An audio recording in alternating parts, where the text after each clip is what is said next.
কম্বোডিয়ার আনাচে কানাচে যত মসজিদ আছে সবগুলো মসজিদের ভিতরে বাংলাদেশি মুসল্লি দিয়ে ভরপুর থাকে।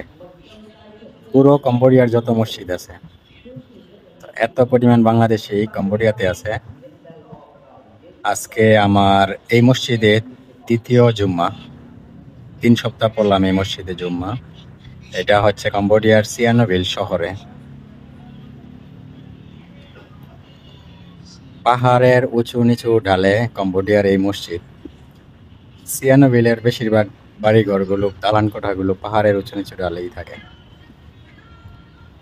তবে খুবই সুন্দর শহর সিয়ানোভিল। আর যদি আশেপাশে মসজিদ পেয়ে যাই তাহলে তো আমাদের জন্য খুবই ভালো,